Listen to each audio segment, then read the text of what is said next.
check on our children to see whether or not they're alive? Oh, sorry. Sorry, I did.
Everybody, we'll give it a few minutes, okay?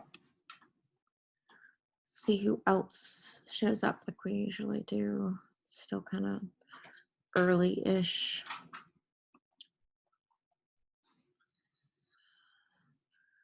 Right back.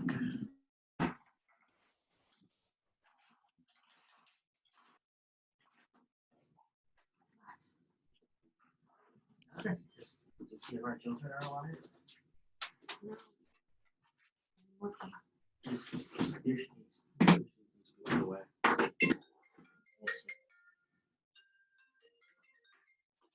Marco, what's up? No, it's okay. Your voicemail's full, so I don't know if you're getting callbacks, and that might be a problem. You might want to clear it out. Yeah. So listen about this story. What are you thinking about this? Do you think it's turnable? Because if it's not, we need to move you on to something else that's more visual. Yeah. So.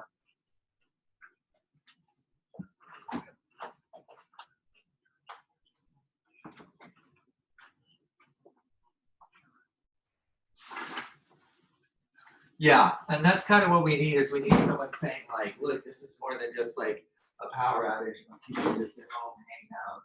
I mean, right now, these people have to go to school at home, they have to go to work at home, and that there is power, it's like disruptive to everything. Yeah.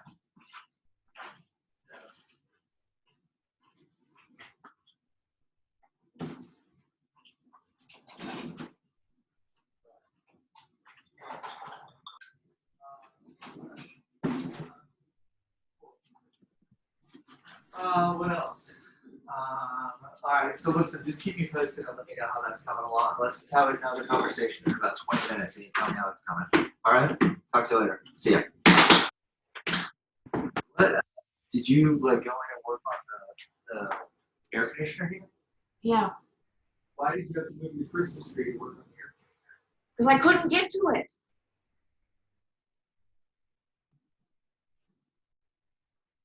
This morning it was not working when I got up with the pig.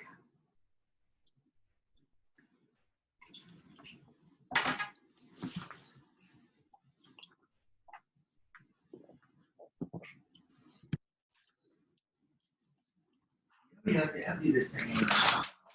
Did. It's full. Okay, fabulous, but I did. Okay. This morning I emptied it. It needs to be sucked out.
Okay, so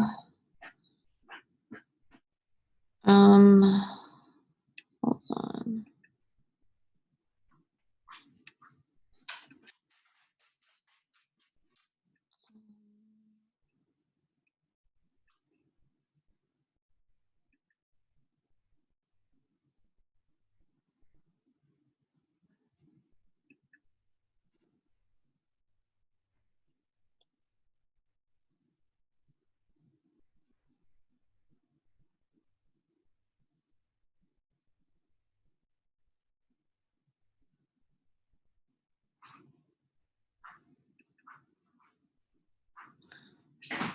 Okay.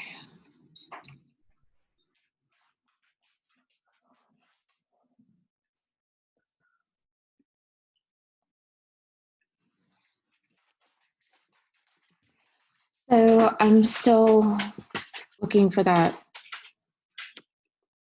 video, and I think I've come up with a solution. Um, Worst case, because Amazon still hasn't shipped it. I guess they're prioritizing stuff that are not. Oh my God, my husband in his arms. Videos.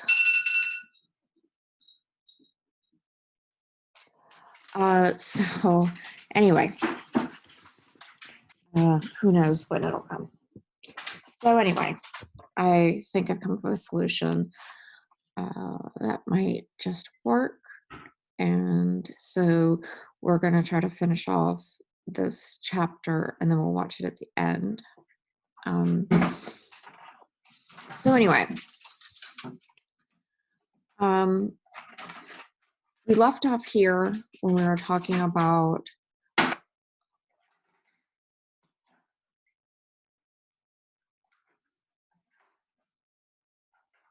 the collapse of communism. So I kind of talked a little bit about this earlier, right? That when Gorbachev came into power, that the Soviet Union was kind of falling apart already, right? So he instituted the structural changes of perestroika and then the sort of social changes of glasnost, right?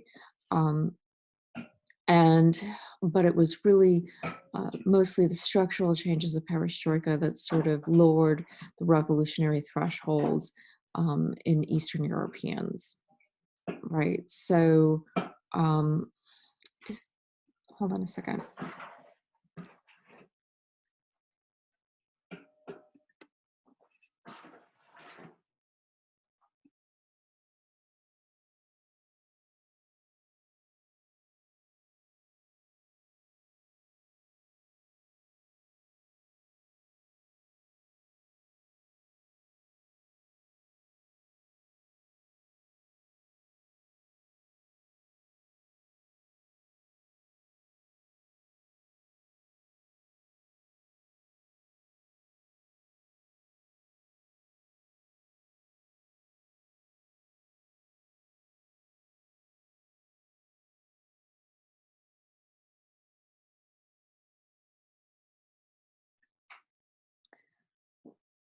Okay, so anyway, we talked about that uh, really the other East European countries were not doing so great relative to East Germany, right? And so they were, pretty unhappy. And so the problems that were occurring in the Soviet Union at the time, the economic troubles, were most acutely felt in the satellite countries that were struggling, like even more so than, say, in Russia. Okay. So when Gorbachev stated that he was not going to intervene militarily in any of the domestic politics in the Eastern European countries, that really gave these satellite countries and some of the republics in the Eastern Bloc a lot of sort of incentive to revolt. Okay, so it sort of lowered their revolutionary threshold. They thought that they would have less to fear, right? Because, in the past, when they did revolt or when things did happen, Moscow would always interfere. So you have things like the Prague Spring in the late 60s. There was a Berlin uprising various other times, in Poland, and Hungary, when they did uprise, that Moscow came with the help, to help these satellite communist um, dictators and crush the uprising. Okay. And so now here, Moscow is saying that they're not going to intervene. Okay. And so people start to sort of test those waters to see how true that is, right? And initially it's incremental changes, and then it was just, just, they took as much as they could take, because they sort of figured it's now or never, right? Of course, in other countries, you had certain things dating back to Brezhnev and earlier back to Stalin. Well, really, as a whole, kind of like how I was talking about in relation to the economy, the stagnation of the economy, right? Um, the ignoring of production, of advancement of technologies and things like that, that really allowed the Soviet Union and its satellites and its sphere of influence to really sort of lag behind the rest of Europe and the rest of the world, really, right? And of course, back to Stalin with the lack of trust and the lots of grievances that people particularly had, um, against the USSR, of course, right? So there were demonstration effects and revolutionary diffusion. Okay, so um, the successful introduction of pro-democracy reforms in one country further reduced revolutionary thresholds and encouraged pro-democracy protests elsewhere. So it's kind of like you would imagine, like, one country, they see it happening in one country. Poland was sort of like the spark, right? And we'll talk about Poland in a minute. Poland was really the spark of all of these, like I was talking about.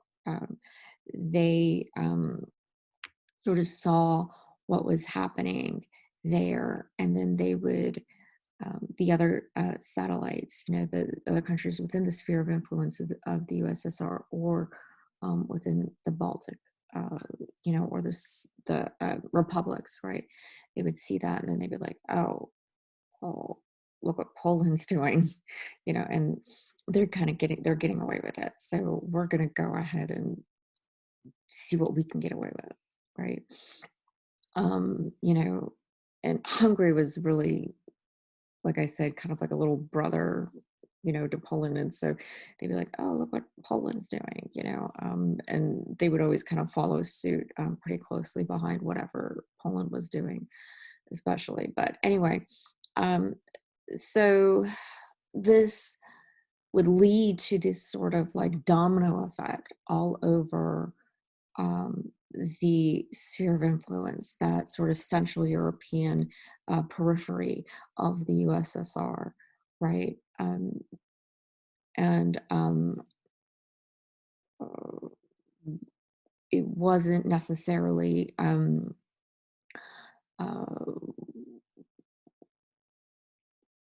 just one state, right? It started in one, and then it was just right, like it was like you flick the domino, right, and just they all started to fall. Okay. Um, let's see. So, oh, I love this little meme, right?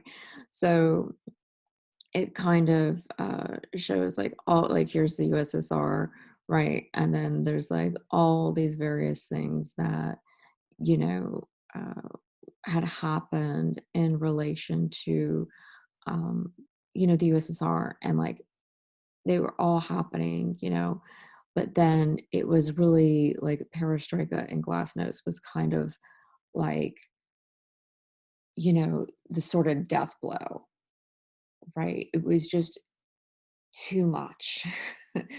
Right. So like Chernobyl, in a way, it's interesting that this one is up here because, that nuclear um, meltdown, right, that occurred, that the HBO show is built on and all of that stuff, right? Um, that really sort of like exposed the rot of the Soviet system, right? And there was some, um, inaccuracies from a historical perspective about that show.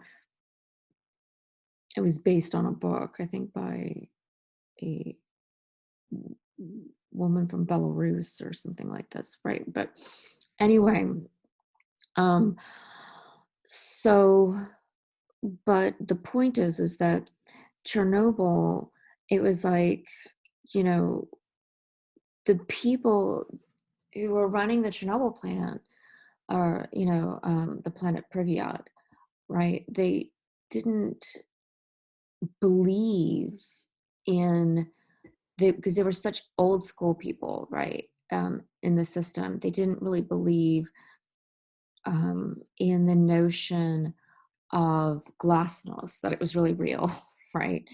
That if something is going on, you need to, because the what glasnost initially meant, and one of the main things it was like openness towards the system, right? And that meant from within the system, right? So people who were part of the system needed to be honest, within the power vertical, right? And if there was something happening, they needed to say so, right?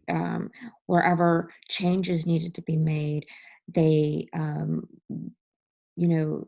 this was like Gorbachev saying, you need to be honest about it and you need to talk about it to us, to me. Let me know what it is, right? Because you can't change what you don't know, right? And so, again, because remember, he was trying to save the Soviet Union, right? Um, and so when this started to go down, this meltdown started to go down, they kept trying to, ignore and hide the whole thing, right? Because they thought that, you know, they were going to get in massive trouble, of course, not realizing they kept denying it and blah, blah, blah, and all this stuff. But really, when Gorbachev found out, he was kind of angry that, um, nobody had told him, nobody had told him sooner, right? And that they didn't, seem to really believe in this concept of glasnost and all of that. Um, and so, yeah, I mean, it just Chernobyl just sort of like exposed that rot, and people started to really critique, glasnost. It's like, well, if it's a thing, then how come this happened? And it was just, a big um, sort of cluster, for that whole concept. Anyway, so like, they went through all of these various things like World War II, the Korean War, the Soviet Afghan War, right, in which we were a part of. By the way, we were fighting a proxy war in Afghanistan with the Soviets in the 70s and 80s, right, which is how we get the Taliban and then ultimately Al Qaeda, right? So anyway, the Vietnam War, various 5-year plans with Stalin, killing a bunch of people in the Soviet Union, war, various proxy wars and stuff with the United States, and, you know, um, spying and defense systems and all of this stuff. And, they seem to be withholding all of that. And then it was perestroika and glasnost just sort of created this sort of tipping point, right, where it was just too much, right? And then there goes the USSR. Right. So where am I? Tipping models. Okay. So in hindsight, it seems like the USSR collapsing was inevitable. Um, because there was this, people were obviously very anxious, angry. Uh, People were obviously very much in opposition to the USSR, right? Particularly across the periphery, right, within the sphere of influence of the USSR, like Poland and what was Czechoslovakia, Yugoslavia, all of that, right? But and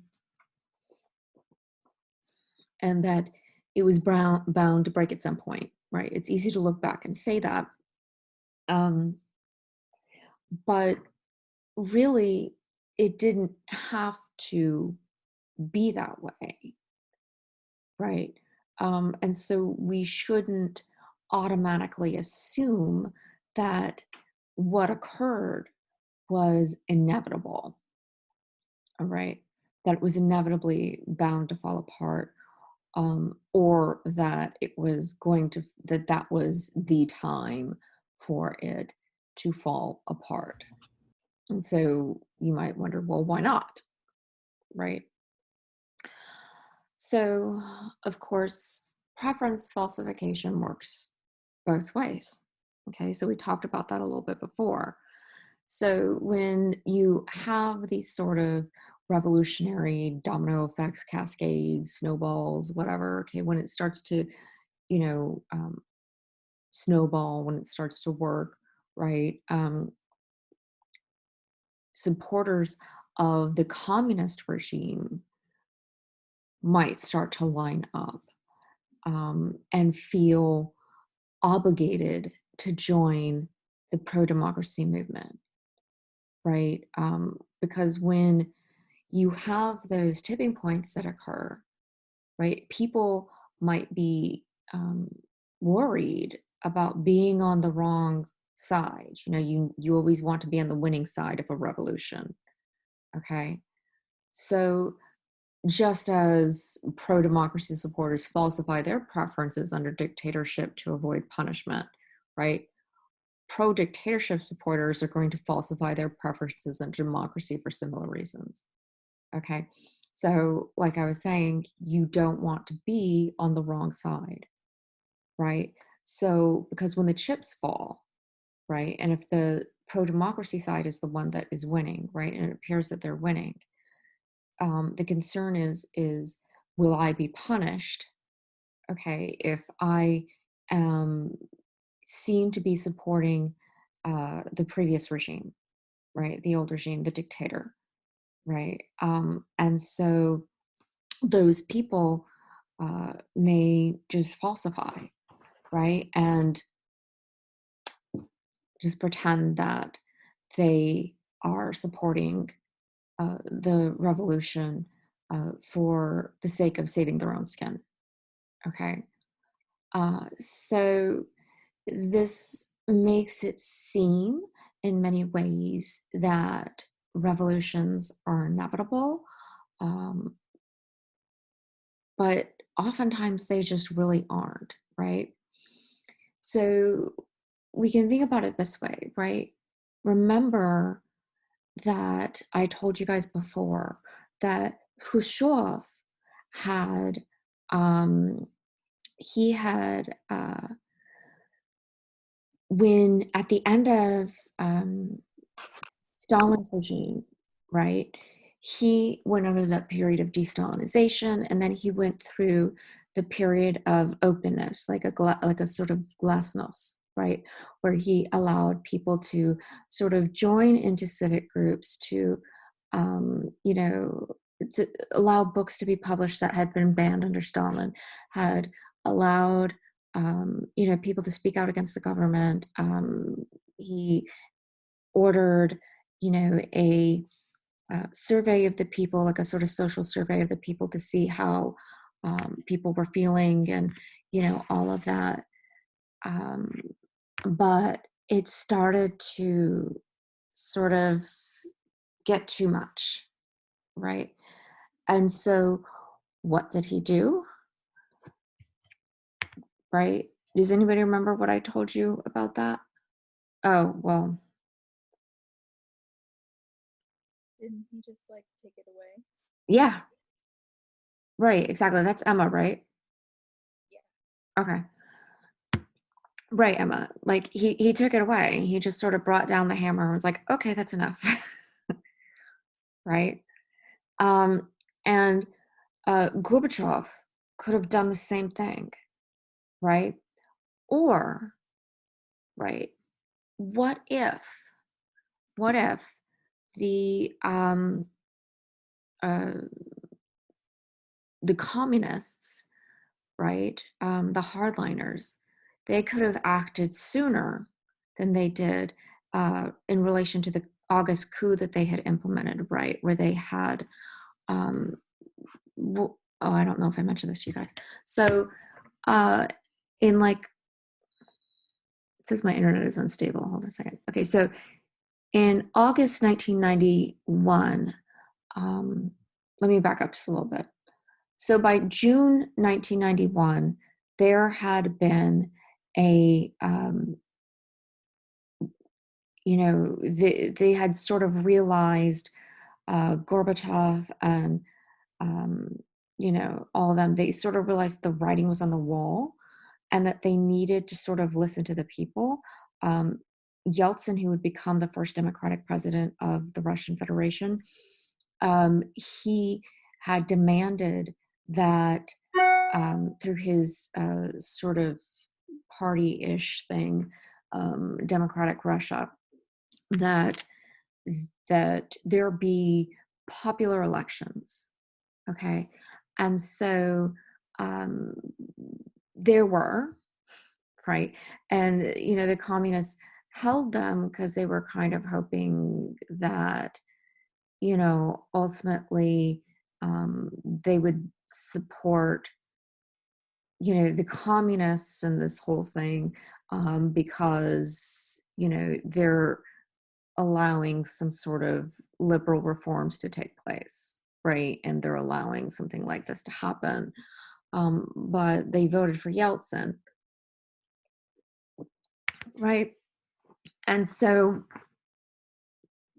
at the time, though, the presidency, this popular presidency, really didn't have a lot of teeth because the USSR still existed, right? And so Gorbachev was still the sort of de facto sort of head of state, right? Um, but Gorbachev was about to sign a document allowing some of the republics to break away, right? And it was at that point that the communists, the hardliners, were like, okay, this is too much. This has gone too far. And if the republics break away, there will be no more USSR, right? And because they very much saw, um, the USSR bound up by territory, and the republics made up parts of that territory, right? It was enough that they had lost, these states among the periphery with Poland and Hungary and, East Germany and Czechoslovakia and Yugoslavia and all of that at this point, right? But to now start to lose the republics that actually are within the territorial bounds of the USSR, too much. Okay. And so they instituted a coup, right, where they arrested um, not Yeltsin, Gorbachev, at his vacation home in Crimea. That's where he happened to be at the time. Okay, see, Crimea has a long history, um, very much tied up within, the USSR back to Imperial Russia. Um, so when Catherine the Great's lover, General Potemkin, won Crimea for her. Anyway, so what was I going to say? Oh, yes, the August coup. So when that happened, right, they rolled the tanks into Moscow, um, and were like, we're restoring order, where the Duma was, right? Um, and, no more of this nonsense. You've all had your fun. It's over now, right? But there was a problem. And that problem was that, you know, um, the army at this point really wasn't that keen on firing on their own people, right? I mean, but of course, the people didn't know this at the time, right? People in Moscow, ran out into the streets, were climbing on the tanks with flowers to give the tank commanders, with cakes and stuff like this, saying, you don't want to fire on us, right? Why don't you just join us? Which was a really intensely brave act for them to do, because in the past they had. Okay. So they, at the time, right, they had no idea what the outcome was going to be when they ran out into the streets and did that. Okay. So, um, you know, um, during the August coup, right, the Communist Party could have ordered, and they didn't, by the way, the Communist Party could have ordered the army to fire on the people. Of course, it would have been difficult because it seemed like the, army would have probably had issues with that, at least most of them anyway. Um, but maybe they might have, because it might have scared them into acting, because that happens sometimes too. So there's so many different variables that could have, just one of those things could have changed, right? And the outcome would have been different, right? If instead Gorbachev decided that they were going to intervene, in relation to the periphery getting uppity, right? Rather than going to East Germany and saying, they who don't, you know, um, allow for some sort of reform will be not favored and remembered well in history and stuff like that. Rather than saying that, he could have rolled the tanks, right? Um, and I think I talked to you guys about during the fall of the Berlin Wall, that's when Putin was there, right? And when he was there, he was a spy at the time, right, for the KGB. And he writes about, well, really it was he wrote, there was an autobiography that came out just before he ran for president in March 2000, called First Person. And it was really a series of interviews that were done with him, for the people of Russia to get to know him, because again, they didn't really know who the heck this guy was. Unless you lived in St. Petersburg, you didn't really know who he was. Okay. And so this book was quickly put together, and issued for people to read to get to know who he was. He talks about this period, and he's talked about it a lot since then too, about when, the tanks, they were expecting tanks to start rolling, towards East Germany, that Moscow would intervene, right, and help in Berlin. And they kept calling Moscow, because at the time, the people in Berlin were like outside Stasi headquarters, and they were like throwing things at the building. They were banging on the doors, trying to get in. And at the time, like Putin was inside, and people he was working with were inside, some of the Stasi, some of the KGB, and they were shredding all of these documents, right? This is of course before, really the internet and stuff like that, and so they didn't really have much of or any of this really digitized, um, and so they were having to shred all this stuff, right? And he talks about how angry he was about how he spent all these years in East Germany, right? And he did all of this work. And here he was having to shred his life's work, right? And that, they kept trying to call Moscow, and Moscow was silent, right? And he realized that there was no help coming, at least for the KGB officers, to get them out of there, right? That nobody was coming for them and that they were in on this by themselves, right? And he talks about how at one point he had to go out there and try to calm people and it wasn't working. And that he felt like he was like literally had to get his wife, not with her anymore, got his wife and inexplicably, this is such a Soviet thing to do, their brand new washer, clothes washer, strapped it to their car, and snuck out of East Germany, in fear of their life. Okay. And drove back to Moscow.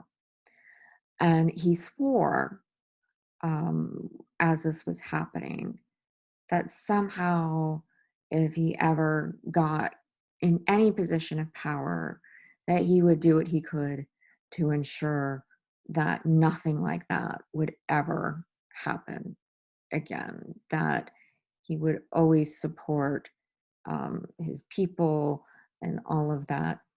And, there's no doubt, and he kind of talks about this in various ways in little bits and pieces here and there, that he holds a significant amount of resentment towards Western liberal democracies for the breakup of the Soviet Union. No, make no mistake, he's not a communist.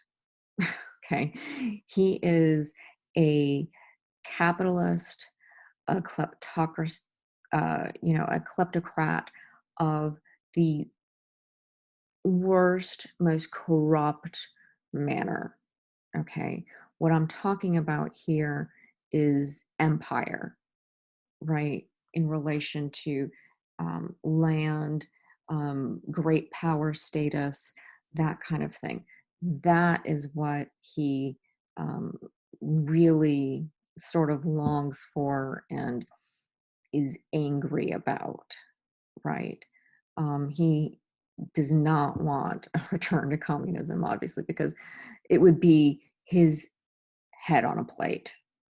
Okay. Um, but, I mean, if somebody like Lenin were to come in there and there would be a revolution, make no mistake, he'd be gone. Okay. Because no different than the czars in that regard. And in some ways, perhaps a little worse. Okay. So, um, anyway, I digress. So, um,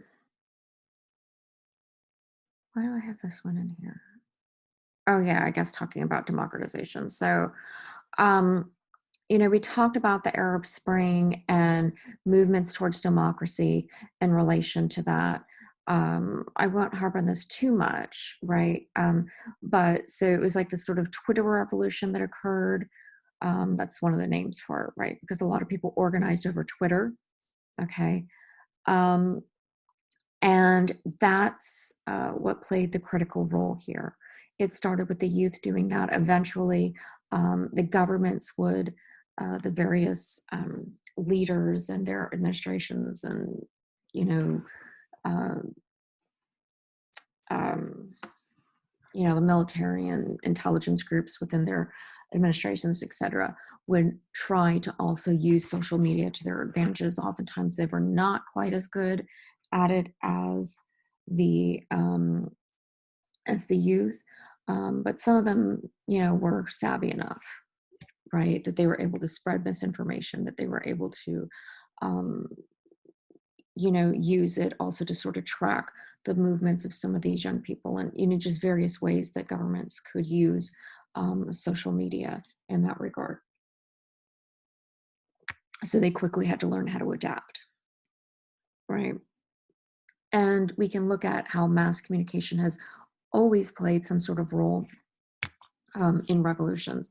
So going back to newspaper circulations in the 1848 revolutions that swept Europe, right, that we talked about previously. 24-hour news network, right, in 1989, how I told you that, I was literally watching the fall of the Berlin Wall. Like, people would watch it, like, just sit there and just be like, like, I would watch it for hours and hours, and just like, sometimes it would just be on in the background. I'd be like doing homework, or, talking to friends on the phone or whatever. People were just mesmerized by this because it was just such an amazing thing to see. So they say it's unclear what the effects of social media will be on protests. Some of my research that I'm working on, I'm waiting for the next wave of the World Values Survey.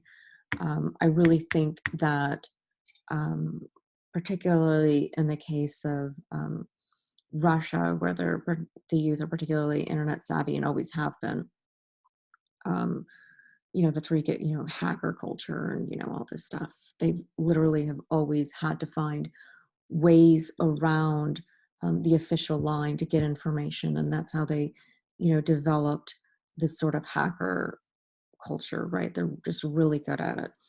But anyway, I feel like, um, there will always be a way. Um, and that people everywhere will try to always find out information, particularly in authoritarian regimes. Um, but then you also have to worry about the state too, because they will employ people to try to also counteract that, right? So then we know that they have that in Russia, both civilian and military um, wings of their sort of like official internet hackers and, various things like that they deploy in various ways, not only worldwide, like we saw in our election, but they use it against their own people as well.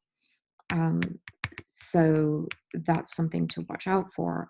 But the youth are getting pretty savvy about that as well. So anyway, that's one of the sort of side areas of the things that I research. It's one component, one variable of my research is internet usage and social media. But anyway, so there are various types of transitions. We have top-down transitions. And in your book, they talk about Poland as being the case, and that's what we see here. This was the cover of Time, I think in 1990, yeah, so I thought December 29th, oh no, this is 1980, right. Solidarity, oh, I should have known by the way that he looks in this picture. Lech Walesa, he is the leader of Solidarity, was the leader of Solidarity, and he it's this sort of union, right, this trade union group that turned into this social movement, civic society group. Okay, so some transitions to democracy occur through a bottom-up process in which the government, what am I talking about? Top-down. No, Poland is an example of bottom-up. I'm confusing myself here. Anyway, so occur through a bottom-up process in which the government reacts to public opposition or revolution by the people. Instead, democratic transitions result from a policy of liberalization on the part of the government. So when the government itself is instituting liberalizing reforms, right? So that would be an example of top down. Bottom up is when the people are sort of demanding this sort of push and reform, right? And so that's why Poland is the example, because when we talked before, I mentioned that Poland was really the sort of driver in the domino effect that occurred in relation to um, the uh, the fall of the various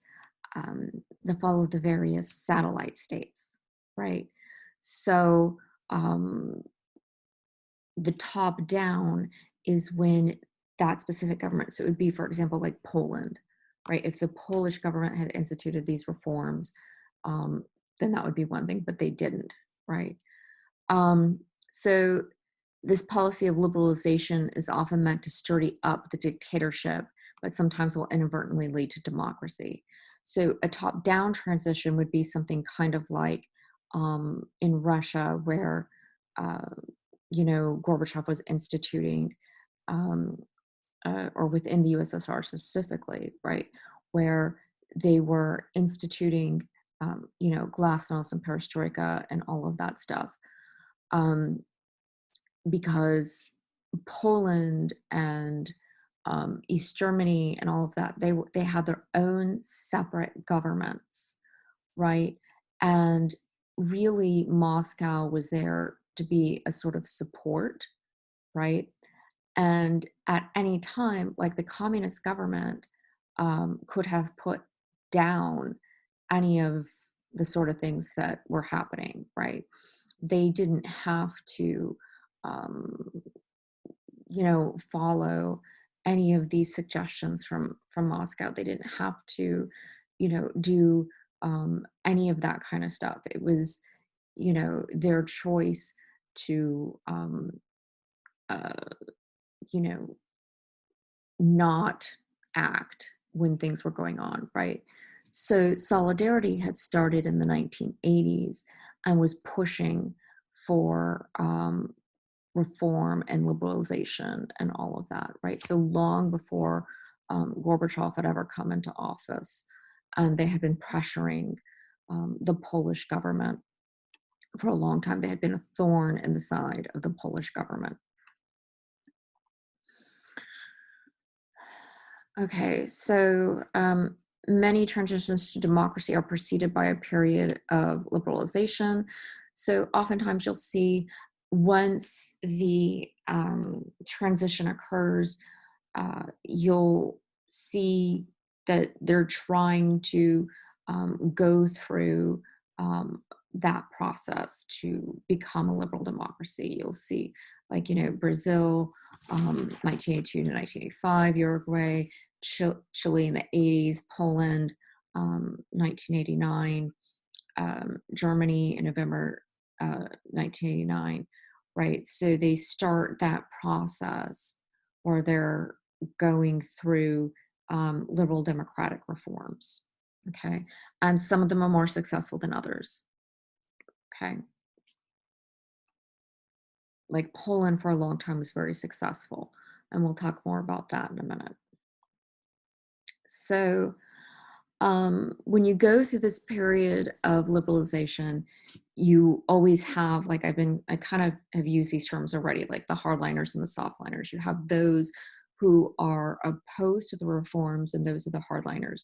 You have those who are in favor of the reforms, and those are the softliners, okay? Um, so typically, you're going to have the regime where they come under some form of pressure due to declining economic conditions or social unrest, and the softliners have come into prominence, right? So those people who are positing reform, they somehow seem like a viable alternative to the hardliners, right? Because of either the economic issues or the social issues um, have become so severe, or both, right? That they just have become so severe. And the opposition, these softliners, whether it be Solidarity in Poland or what have you, right? That they have gained so much trust within society that they seem like like I said, like a viable alternative, right? So whereas hardliners tend to be satisfied with the status quo, The softliners may prefer to liberalize and broaden the social base of the dictatorship and attempt to gain allies and to strengthen their position vis-a-vis the hardliners. So oftentimes, what you'll see is that the softliners, they want to create more democratic type reforms. They will also, rather than kind of create a power vertical, okay, they create power horizontally, and they sort of create this broad base of support, right? So one thing that Solidarity did that made it so successful was it started out, like I said, as like this sort of union group within the shipping docks, right? And over time, not shipping docks, what am I talking about? It's Poland. The iron workers, I think. I can't believe I'm forgetting this. Anyway, it doesn't matter. One of these sectors of society, right? And over time, they just kept, talking and networking and, spreading out and adding more membership within other sort of like working class members of society, including other working sectors. So other different types of unions would, kind of join together with Solidarity, right? And over time, their membership was so massive, right, that even though the government kept trying to put them down and put them down, and like initially they were kind of successful because their membership base wasn't as broad, right? But once people kept joining Solidarity and all of that, their numbers were so massive that the state could no longer easily put down Solidarity. There was nothing they could do, right? And so that really helped them gain power in relation to the hardliners. Okay. So they'll also do things like, demand that elections be held, write constitutions, open up a legislature, establish a judiciary, and that sort of thing, right? So, of course, the goal of liberalization, let me take a step back. Let me think of it this way.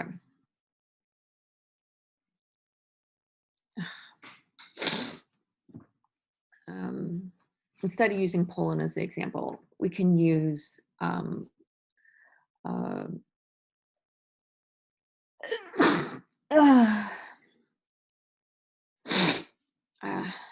forgot I was going in this direction. Sorry, I'm feeling kind of miserable.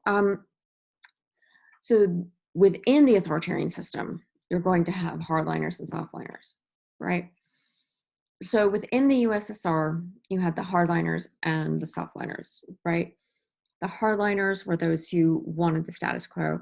The softliners were those who wanted change. So people like Gorbachev, right?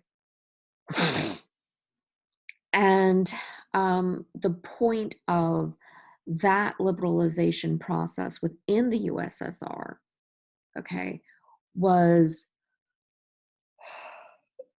excuse me, was not to bring about democracy itself, okay, but to incorporate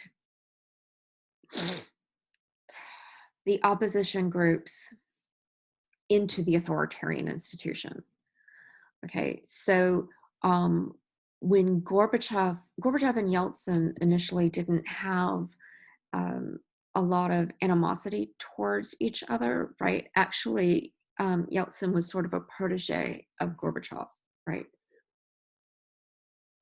It was Gorbachev who brought Yeltsin to Moscow and helped him sort of rise through the ranks of the Communist Party.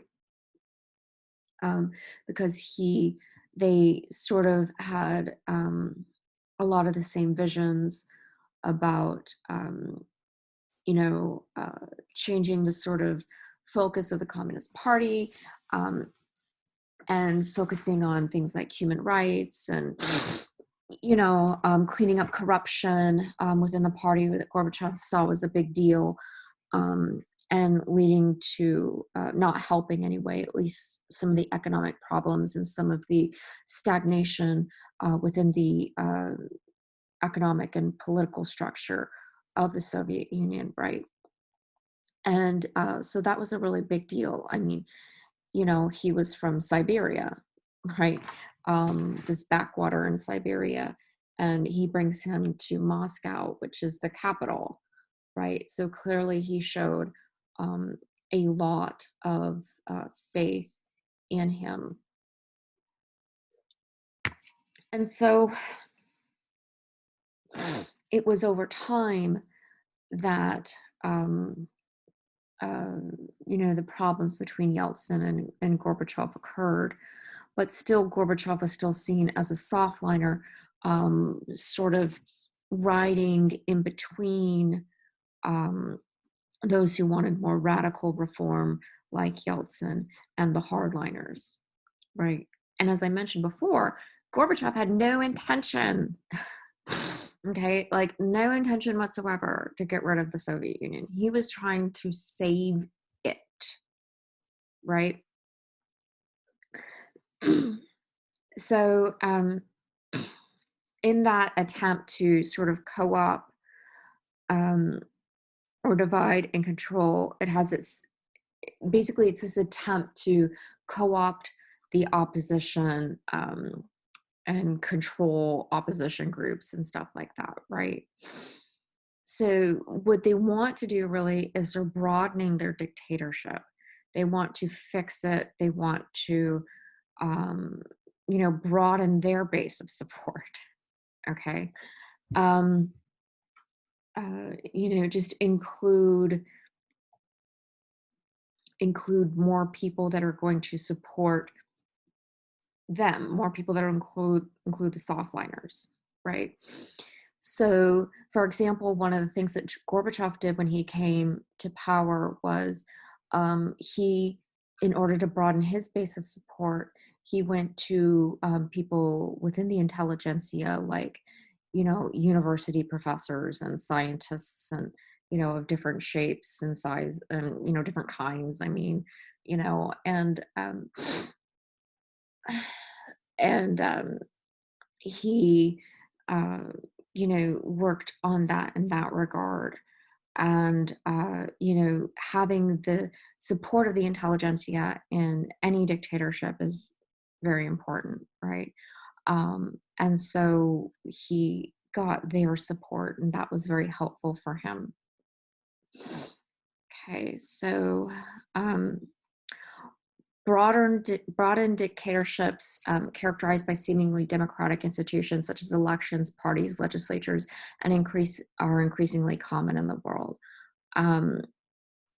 So that was something, again, that Gorbachev had done. I talked about that. Remember, I said that he realized that they needed to have, these various different types of elections, one of them being the actual election, like a popular election for president, right? But we're seeing that now, right? Dictatorships in today's world really don't look much more, or sorry, I'm really not feeling well. I'm kind of at the end of my medicine here. It's wearing off. They're not going to look like Hitler anymore or Stalin, right? The world just isn't going to tolerate something like that. It's more of a creeping authoritarianism that you see.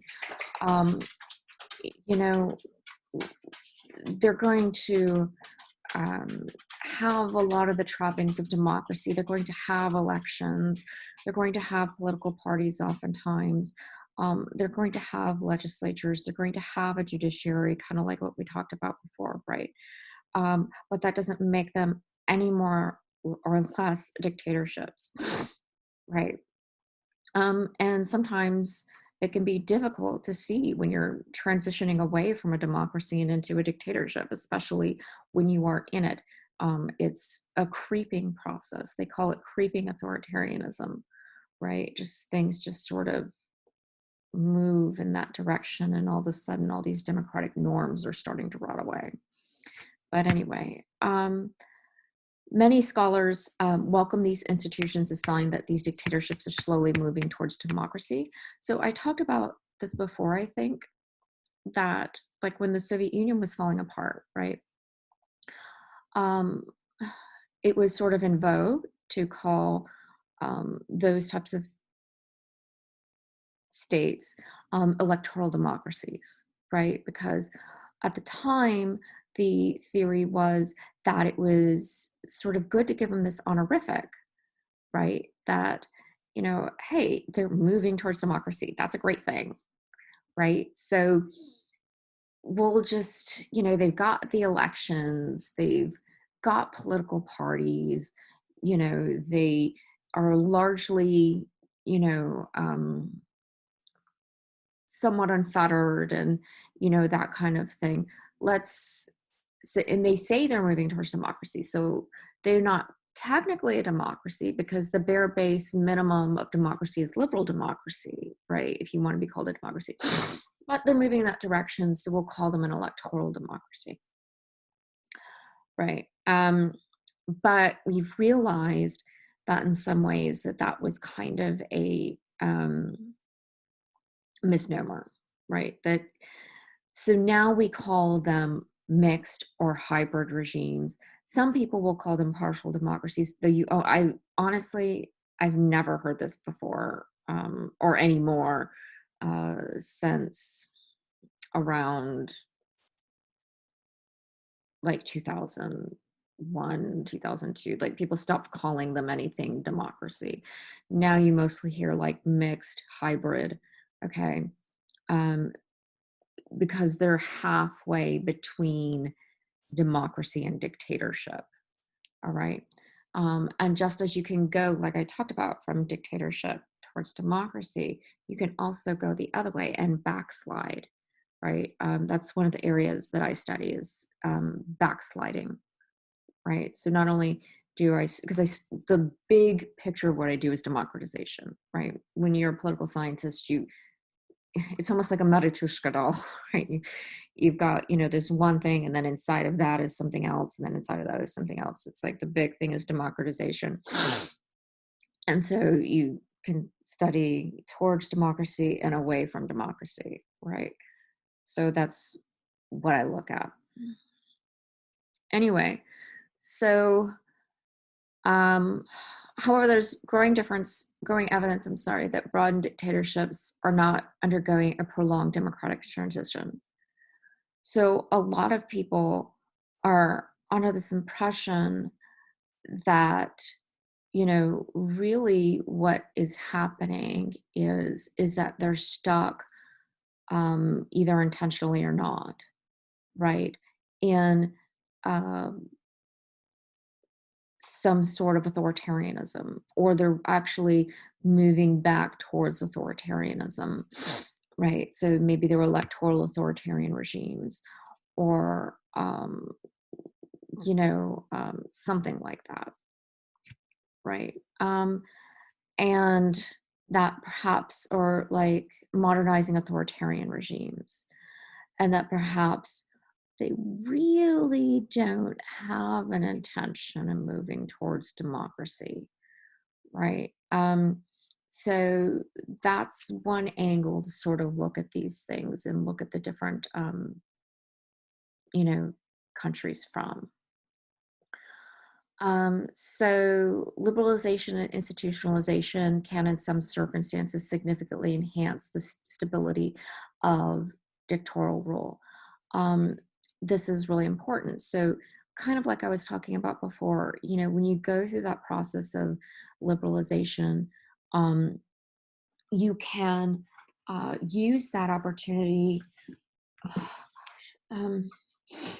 to co-opt opposition, right? You can use the resources of the state, or promises of future resources, or positions within future institutions that you're creating, or, you know, that sort of thing, positions within the new power vertical to co-opt opposition, right? And so that can broaden the base of the dictatorship and stabilize dictatorial rule, even if regime change does occur, right? And occurs towards, say, you're moving towards democracy, but really you're just this hybrid regime now, or this modernizing authoritarian regime, electoral, whatever, right? Or it can just stabilize the regime itself that it's in, right? So it sort of contradicts the common wisdom that institutions under dictatorships are meaningless or mere window dressings, right? So because what oftentimes will happen too is that the institutions that exist under dictatorial regimes, right, are often used as sort of the basis of the regime in transition. Okay, you can't completely dismantle the old regime, uh, right? Because you need some sort of judiciary, you need a legislature, you need all of these things, and sometimes it's some of those same people will be in power. Even if you make a new constitution, even if you do all of this stuff, the courts will still be in place, judges will still be in place, all of that. And you know, how powerful, how weak, how strong, you know, how middling, whatever those institutions are going to have some effect on the new regime moving forward. Okay. So, given the political benefits, why don't all regimes push for liberalization, right? Because oftentimes when they do, they can just sort of, it's kind of like the Borg. If you watch Star Trek, you know, they can just sort of assimilate and it makes them stronger, right? But again, when you do liberalization, it can be inherently unstable, right? And of course, the pet case for that is the USSR, right? Too much liberalization can mean a collapse of the current regime, okay? If the softliners liberalize, then opposition have two options, right? So they can either accept the concessions and offer and enter the institutions in the broader dictatorship, right? So, like I was talking about before, they can just sort of assimilate into it, right? And accept, um, you know, some form of bribery or whatever, right? Or they can take advantage of these new freedoms and then just use it to topple the regime, okay? To organize and mobilize against the regime, okay? Which is exactly what happened in the USSR, okay? And here's Boris and Bill Clinton, Boris and Bill. Like, seriously, they were like BFFs. It's the funniest thing. You can Google videos of them and pictures of them. It was kind of funny. They were always laughing and all of that kind of thing, cracking each other up in official meetings and, you know, stuff like that. But anyway, which was a great thing, especially if, you know, Russia was moving towards democracy.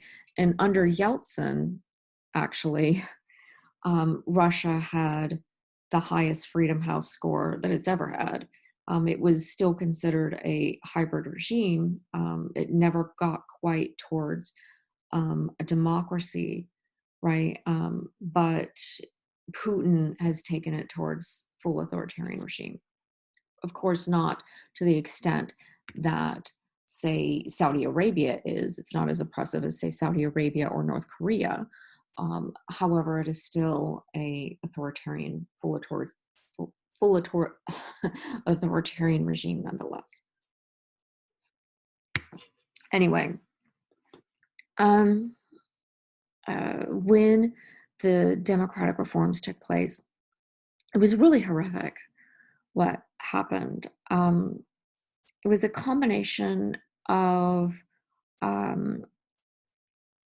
these people who are educated in the West, this is always the case. Like in dictatorships, you have um, people who are given certain privileges to study in the West, right? So they had people like Gaidar and Shubayas and different people who were sent abroad to study and then, come back, right? So they came up with this plan in conjunction with the uh, economists at Harvard, um, like Jeffrey Sachs and other people, called shock therapy. Now, if you remember when we did that lecture on Marxism, right? Communism itself is an economic structure, right? So everything is, the economy is built centrally, right? It's a centrally planned economy. Okay. So the state sets the structure, sets the cost of all items. They centrally plan how much of different items are going to be made, usually based on previous year's needs, whether or not something needs to be made, et cetera, et cetera. So it's an economic structure, right? And so what they decided was that if we're going to get rid of course, remember, no state had ever achieved communism, but that doesn't change the fact that they had set up this structure in this way to build state, socialism, right? Um, so anyway, because communism itself is supposed to be a freeing of all of that, right? It's supposed to be egalitarian anarchy, okay? But state socialism, in order to get yourself away from um, uh, capitalism, the state controls all of that, and then, according to Marxist-Leninism, anyway, through the dictatorship of the proletariat, um, controls all of those things, and then they're supposed to let go of all of it, right? So anyway, but they never let go of all of it, of course. So in order to get rid of that state socialist structure, communist socialist structure, Marxist-Leninist structure, right? They came up with this brilliant idea to literally yank the rug out from underneath the system. Okay. And it was one of the terms for it, besides shock therapy, was like sink or swim, economics and, stuff like that. And it literally was.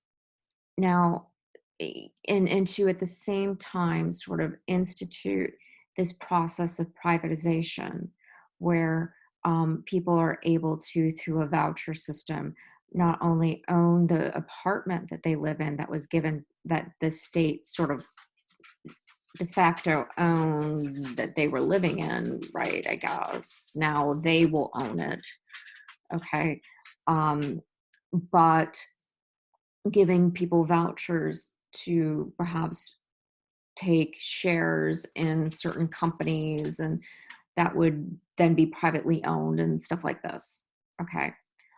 But you have to keep in mind, right, that it was really the elites within the Communist Party that were educated in the West that had any idea of what capitalism was, really, in a functional sense. The people had some idea through their cottage industries, right? The second economy that they had created through Blot, which we talked about previously, where they created these social networks, these trust networks to ensure their own survival, and if somebody needed food, if somebody needed various items, they all sort of like work together to, you know, get items for one another based on the idea that at some point they might need something in the future, right?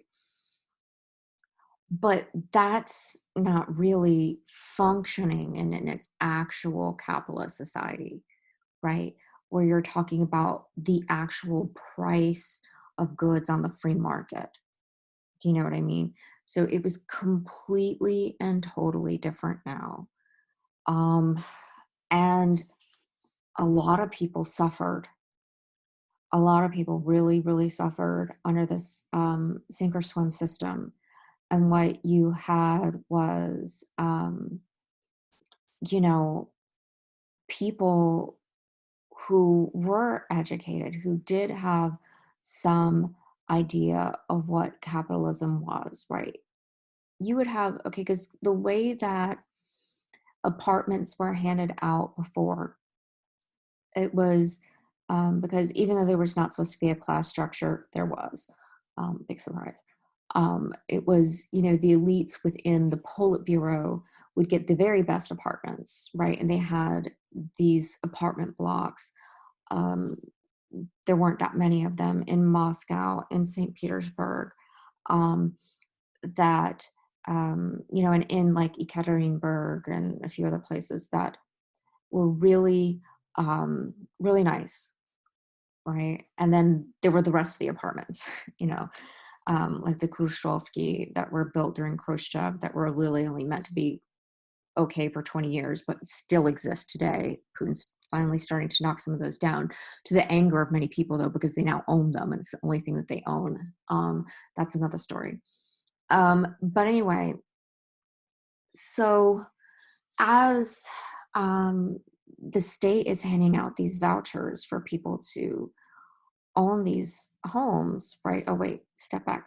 So when they were giving people apartments, right, the only ones they really cared about were the ones for like people within the Politburo or higher levels of the Communist Party, right? Everybody else just, you know, was just sort of like issued an apartment, right?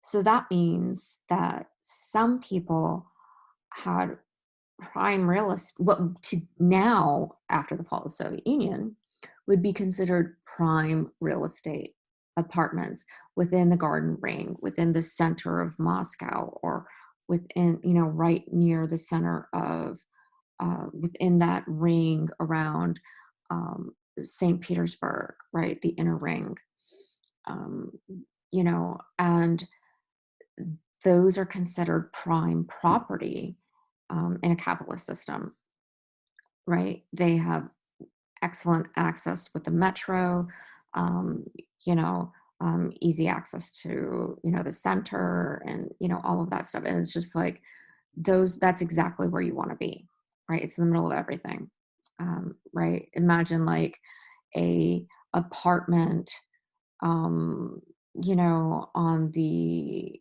Upper East Side or the Upper West Side of Manhattan, right? This is like prime real estate, okay? And you happen to have it, but you don't know how much it costs, right?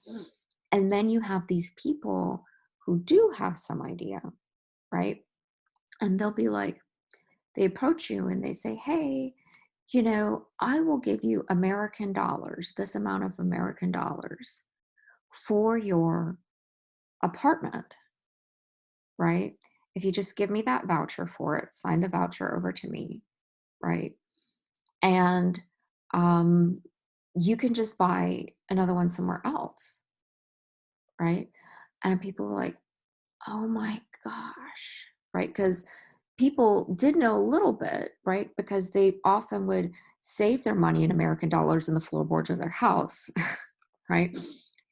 And they would know things like, I have never seen this much American dollars in my life. Okay. Could be a couple thousand or something like this. But what they didn't know was now everything is market value and that these apartments are worth more, number one, than what was being offered to them, their apartment, far more than what was being offered to them, like by hundreds of times. Okay, number one. Number two, that the amount that they were given will not buy them apartment anywhere. So lots of people ended up homeless. Number one. Number two, everybody was employed by the state before. Lucy, shh. Okay. Now suddenly people like doctors, um, scientists, the military, okay, they're no longer getting paid because the economy is in free fall, literal free fall. All right. So you have situations where families can't feed their children. Single mothers can't feed their children. People who are like literally doctors, and they're blowing through the money that they do have because inflation is through the roof. Okay. And this forced a massive brain drain. Some of the people who had some money, when they got down towards the end of it, they were like, screw this, I'm out of here. Okay.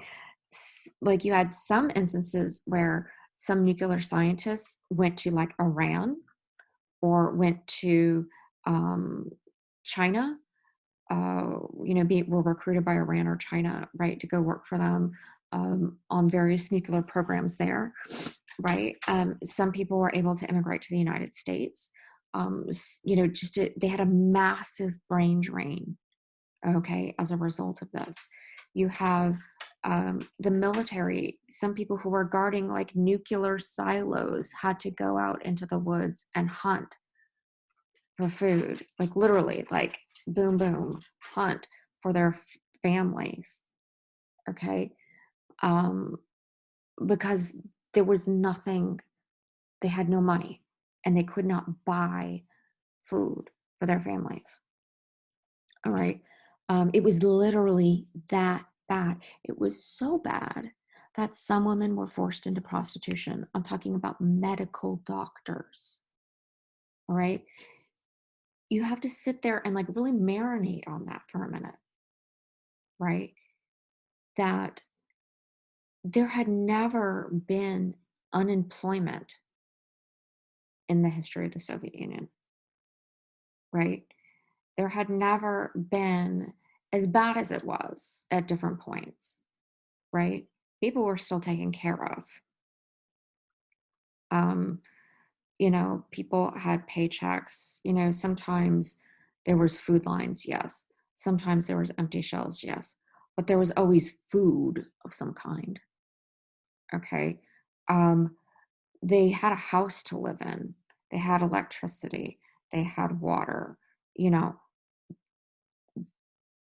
now, you know, and of course they would have prestige based on different positions, like if they were doctors and things like this, or they had jobs that they worked at and could take pride in, right? That they were doing something, right? And now there was like tons of unemployment. There was homelessness, never happened before, right? And this is what people said they wanted. They wanted democracy. And it goes back to that, differential item functioning thing, right? That this is why people, particularly who had lived through this system, right? This time period, the 90s in particular, right? Or their parents did, um, you know, uh, or have any memory of it at all. And especially those who had lived through the Soviet system and this, right? When you ask them and you say things like, democracy may have its problems, but it's the best system, right? They'll be like, what? No, it's not. Right? Are you kidding me? Right? We had it for a little while. Okay. Screw that noise. Okay. It got us nothing but homelessness. It got us nothing but, me having to go into prostitution to feed my children, all of this kind of stuff. Right. And so that's why it's important to understand context and understand the sort of like lived experiences of people when you're thinking about these sorts of things and these questions, right? So Anyway, it was really horrible what was happening. And so this is why when it came to the 1996 presidential election, just before the election in March, December, January, um, literally by polling, Yeltsin had only 8% of the population that would have voted for him, that wanted him back. The majority of them did not. Vast majority in any way, shape, or form want him back. You know, whether it be prime minister or some other, like, they just wanted him gone. They wanted democracy gone. And the communists looked like they were going to win. Somehow they pulled out of the bag with help from the Americans as far as, you know, campaigning and stuff like that. There is a significant amount of evidence now that suggests that the election was rigged and that the communists actually did win the 1996 election. And what I was talking about just a minute ago is exactly why. Okay. It was horrific, horrific, the situation that people were in. Horrific. Okay. Rule of law is another area. When they made this transition, okay, towards democracy, there was no, it was only a focus on regime survival, right? To ensure, to kill communism, they, uh, initially had blocked the Communist Party in the first series of elections, right? In 1993 through the Duma elections. They reconstituted by the 1996 elections in the Communist Party of the Russian Federation. Okay, but I digress. Initially, when the transition occurred, the rule of law took a back seat, okay, because they were so focused on regime survival. They did not think that the democratic institutions were as important, but they were, right? Because you had people ripping off other members of society, like through those privatization schemes and the voucher schemes, right? And then the average Russian had no recourse in the courts because the judges weren't getting paid either, okay? They were not getting paid either. And so justice went to the highest bidder, whoever could pay. And so, of course, if an average Russian were to try to seek justice through the courts, who do you think is going to win? It's the one that is ripping people off all the time because they're able to buy off the judges, right? The judges have to feed their families too, right? It was a complete robber baron, Tammany Hall, Wild West sort of situation, all tied up into one, right? Bribery, while always prevalent, became even more prevalent, right? It was literally the only way to get anything done, okay, at this time, through the blot system and just straight up bribery, right? Military, like I said, complete chaos. People were not getting paid. There were some nuclear suitcase bombs that were missing, okay, which obviously was a major international incident and cause for concern. Like 32 nuclear suitcase bombs were just, who knows where they were. And again, men wandering around looking for food for their families. Okay. They started to recover um, uh, about 1997-ish, 90, late 96, very little bit, but then an economic collapse happened in 1998. Okay. Then they would start to recover, ironically, as a result of the collapse, because when the economic collapse occurred, nobody could afford to purchase like goods internationally, right? So one of the problems that Russia had with its collapse that we talked about previously was that because of the Brezhnev era, because of stagnation, because of all of that, that Soviet goods were cheap, they were crappy, nobody wanted them, right? And so as a result of that, people were constantly, they were importing a lot of goods, right? And so what ended up happening is, as Gorbachev was trying to retool some of the industry and stuff like that, he wasn't doing a great job. They were trying to retool, but again, the economy was so bad. But by 1998, people had no choice but to buy Russian, okay? Because they could not afford at all in any way to buy stuff that was imported. The vast majority of people, if you could, it's because you are an oligarch and you are corrupt. Okay.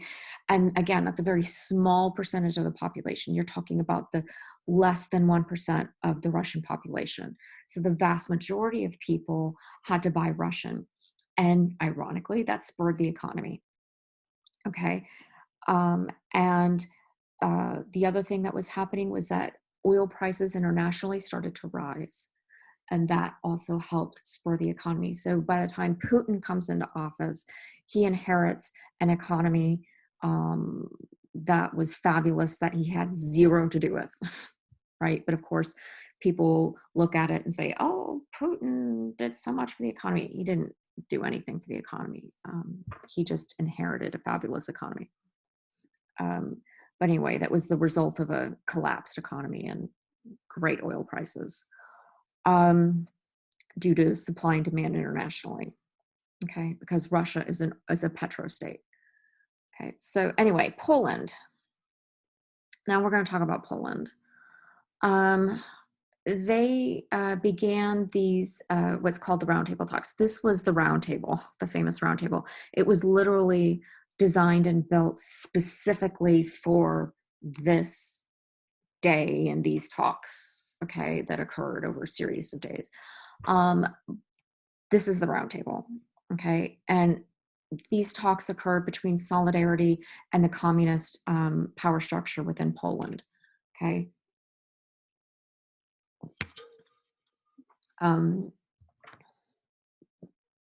They decided on a compromise that sort of helped them move towards regime change. The idea of institutional and legal continuity made thought of change less threatening to hardliners. So what the compromise was that Solidarity said, look, let's go back a little bit. So it got to a point that Solidarity had gained so much power, like I talked about. They had gained power by expanding, by growing, incorporating, other unions into theirs, right? So it wasn't just these like metal workers initially or whatever, right? And then just people, in average Polish society were joining Solidarity and all of that. It became so massive that the communists could not ignore them anymore, that they were a force to be reckoned with. They were a factor of 10 million people, okay? And with the population of Poland, it was a sizable chunk of the Polish population. And they realized there was nothing they could do. They were politically salient. They had significant political, cachet, power, etc.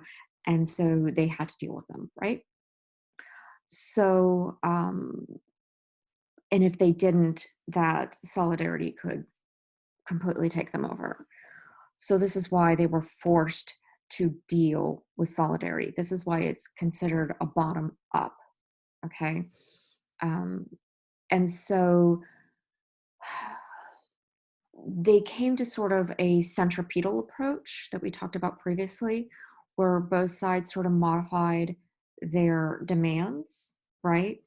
and they compromised. So, obviously the communists wanted to get rid of Solidarity, didn't want to liberalize, didn't want to do any of these things. And of course, Solidarity would have loved to have just completely toppled the communists.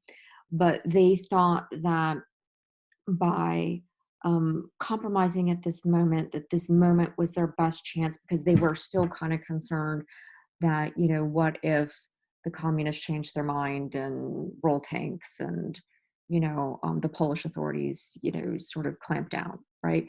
So they decided to take this sort of centripetal approach and work together. So what they said was, look, Solidarity said to the communists, we're going to hold elections. We're not going to ban the communists. You guys can still take part in the elections, right? If you win seats, you win seats. If you get elected to positions, you get elected to positions. And we're not going to banish people who are part of the Communist Party from holding positions of power, right? So long as you toe the line, right? Meaning that when we create this constitution, this democratic constitution, that, you are following the constitution, that you are not trying to topple the regime, the new regime, that that you are working within the regime itself, right? And the communists agreed. Okay. And so that ended up being a thing that worked. Okay. So they had massive party plurality. It was really ridiculous. Over 100 parties. I mean, can you imagine like going to a ballot box and there's 100 different political parties to try to vote from? Okay. It's just obnoxious. And it's difficult because when you have that much party plurality, right, lots of times a lot of people's votes end up getting lost and wasted because they don't meet certain thresholds and stuff like that, right? So anyway, by the end of and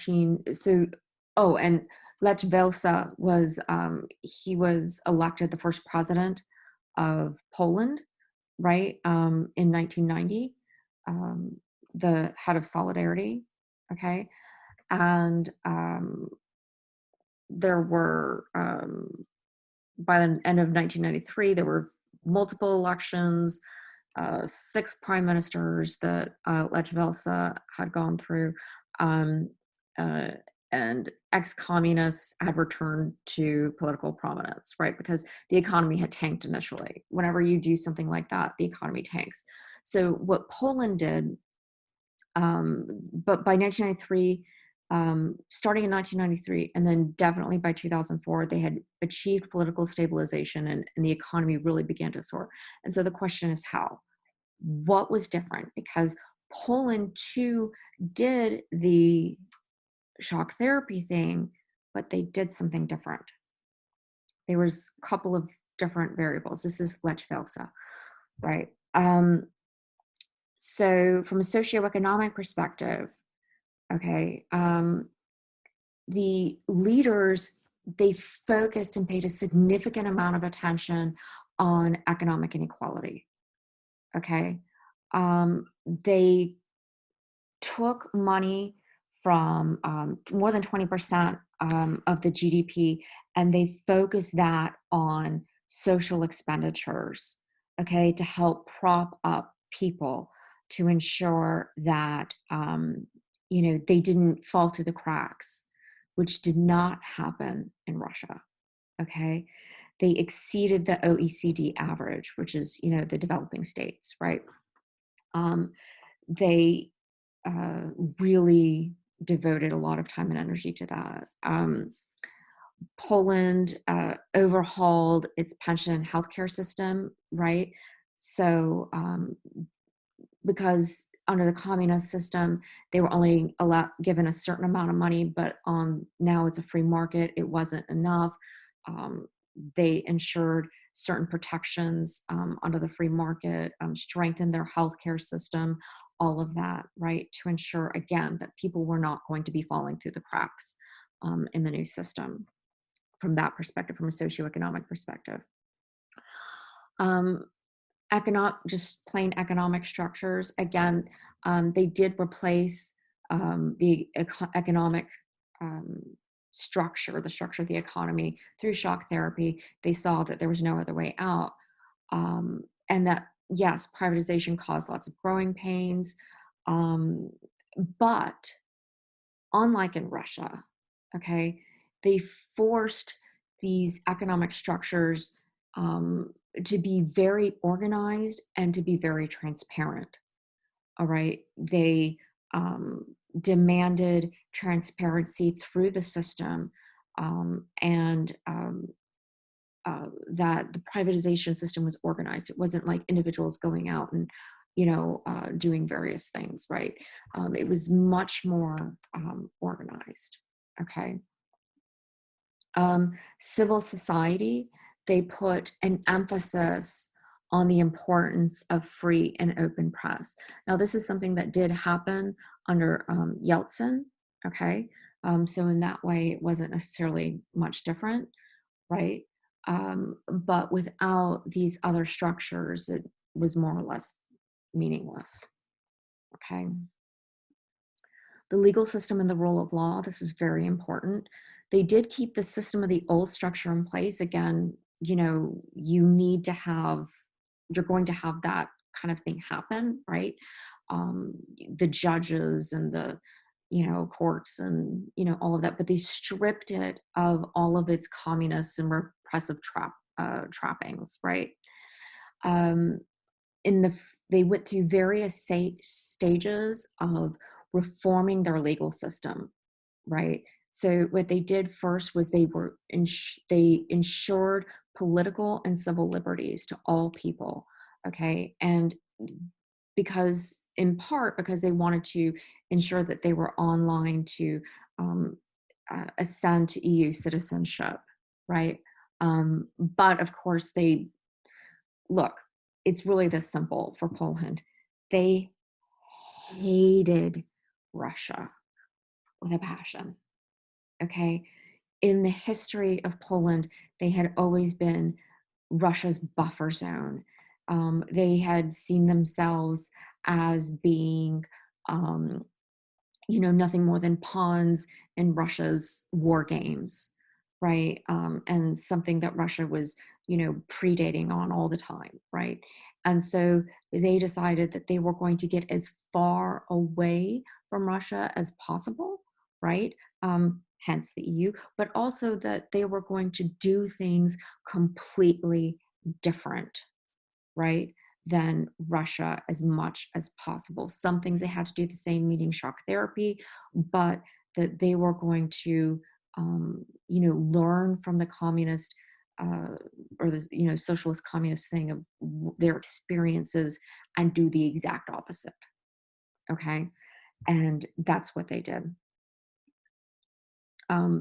Government structure. The Round Table had created a sort of semi-presidential regime kind of modeled after France, with proportional representation in their lower house. So the focus on local government via 2 rounds of reform created local effective governments. So this allowed effective local governments to have local control over schools, hospitals, but also effective collection of tax revenues, bolstering Poland's economic stability. This was another massive problem that Russia faced. People just weren't paying taxes, and local governments were extremely corrupt. And if they were collecting anything, they would take it and stick it in their pockets, right? They, when the fall of the Soviet Union happened, they sort of looked at Yeltsin and were like, okay, we were all on one side at that point because we were fighting the Soviet system, but now it was like every man for himself, right? So local governors and mayors and whatever of the various regions um, they were creating their own sort of like little fiefdoms, right? And not taking any taxes that they might have collected and moving it towards the center. So this was another problem that was driving the economic problems that occurred within Russia. This was not happening within Poland. Okay. There was a significant amount of transparency from the top to the bottom and from the bottom to the top. There were significantly fewer principal agent problems. They just didn't really exist. Everybody was really working together to make the best of this, right? Even through the hard times. They trusted the local governments to work for the best and do what they knew best for the school systems and hospitals and all of that. And they would give the local governments what they needed back in tax revenues and stuff. Education and demography.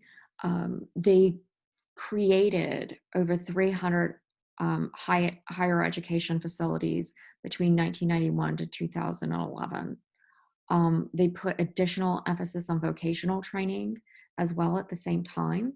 Okay. And they used EU funding and support to do some of these things, right? So as the EU was seeing them do all these various things, they were, giving them money and all of that, right? So one of the great things about the communists, and this is true regardless of where it was, they um, left their populations universally literate. Okay.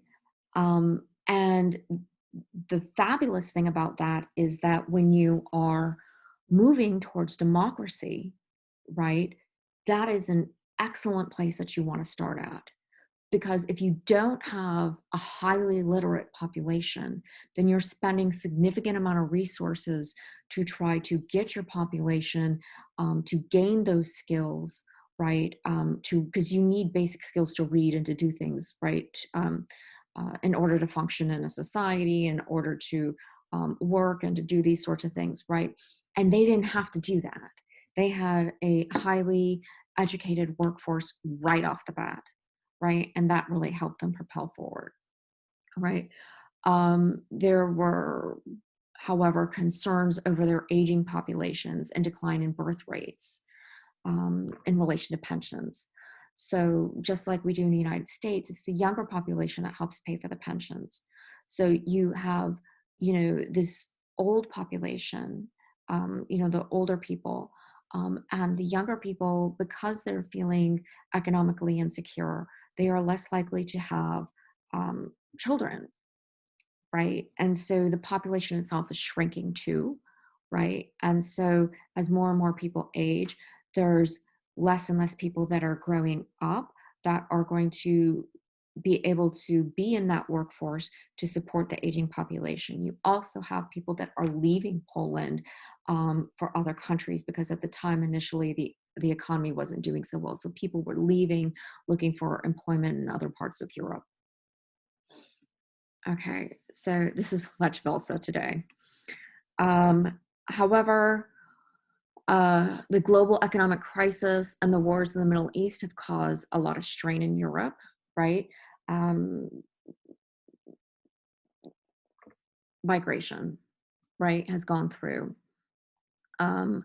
There has been a resurgence of extreme right ideologies that are taking hold in response to this migration, right? Coupled with fake news from sources like RT, Russia Today.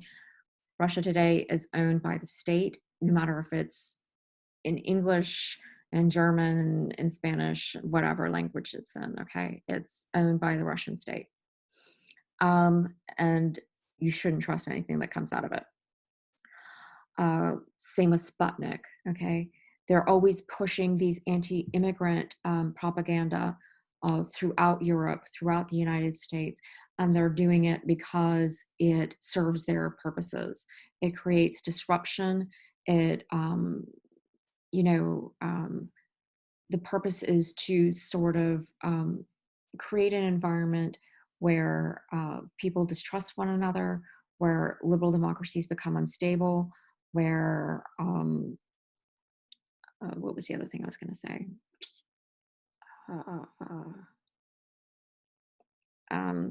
Where you don't know what the truth is anymore, and you don't know who to trust.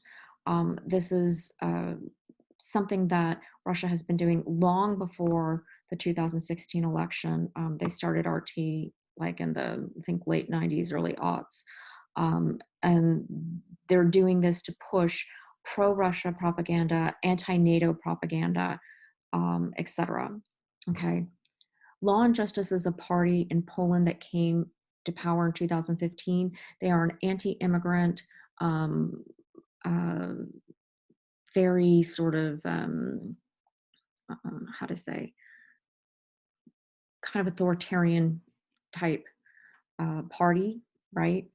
And I have a couple of links here. I should link the most recent thing I wrote about Poland. And then here's a article one. This is one I wrote last year. I wrote one this year about Poland. And here's another one. But anyway, so Lech Walesa, he's so funny. This is the head of Law and Justice, right? The Law and Justice Party. Lech Walesa, he's the head of the opposition party. And he has been stalking Brzezinski, just stalking him with this shirt and multiple versions of this shirt. They look the exact same, but maybe it's white, maybe it's, some other color or whatever. And it says Constitucia, right, which means constitution, right? And he just stalks him all over the place wearing this shirt, right? Basically reminding him that everything he does, every action he does is a violation of the Constitution, of democracy, of everything, right? Anyway, but yes, they have been doing things like, dismantling the free press.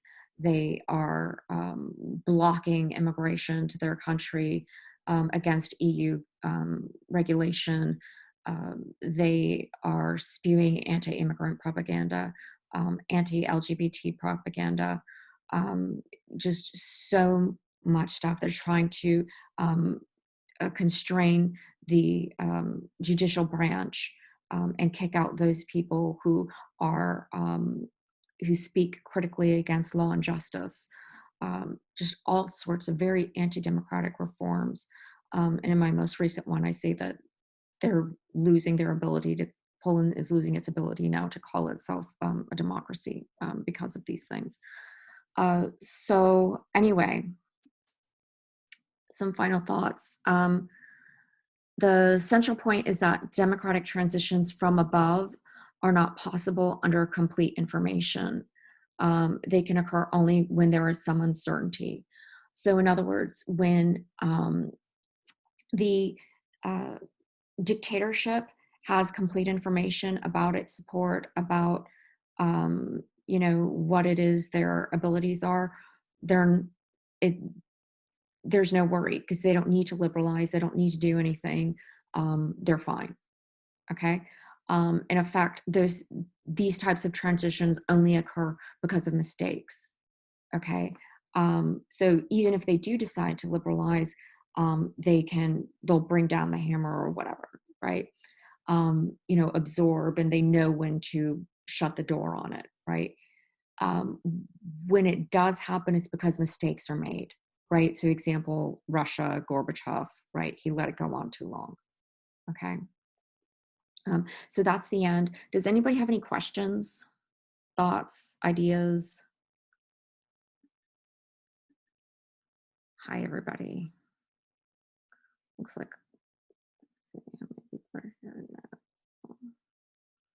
some people dropped off. Oh, because I went too long. I'm sorry. Anyway, anybody have any thoughts, questions? Oh, I see something popping up here. Oh, hold on. Chat. Okay, no problem. Bye. Only their guns. Whose guns? What do you mean, Chat? What do you mean, Yash?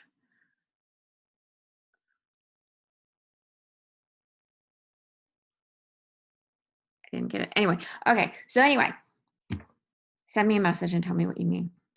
But anyway, I'll see you guys next time. Hopefully I'll have a solution for the movie because it's a fabulous movie.